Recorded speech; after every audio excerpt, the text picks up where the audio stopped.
আমি অনেক এখনো কান্না করি যে আমার সমবয়সী সবাই সবাই সংসার করে, সবাই বাচ্চা কাচ্চা নিয়ে সুখী আছে, কিন্তু আমার এক পুরা কপাল যে আমার এমন জায়গায় বিয়ে দিচ্ছে। আমি এতটা কষ্ট করার পরেও কোনোদিন ভালোবাসা কারো কাছে পাই নাই।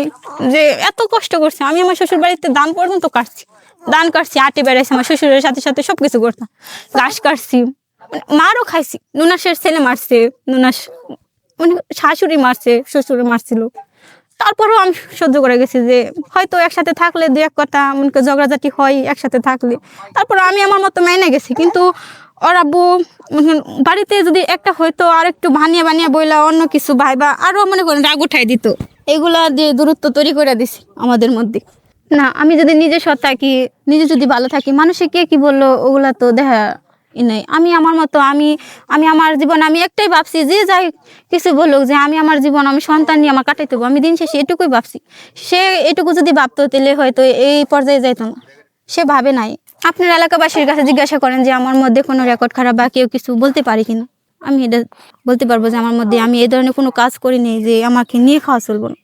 আমি এই সন্তান নিয়ে থাকতে চাই সারা জীবন, সন্তানের জন্য আমার সব কিছু। আপনার নিজেরও তো একটা জীবন আছে।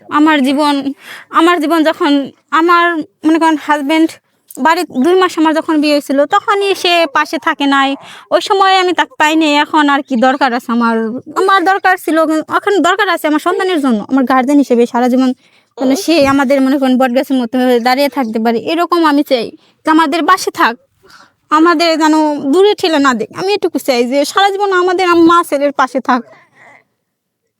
অনেক সুযোগ দিছি তার, অনেক আমার মতো। আমি জানি না যে কোনো মেয়ে এরকম ভাবে তারে বুঝাইবো, এরকম ভাবে তারে ধরে রাখবো আমার মতো। আমি অনেক অনেক কষ্ট করছি তার জন্য, তার আমি বুঝাইতে পারলাম না, যাও পারতাম, ফ্যামিলির কারণে পারি না।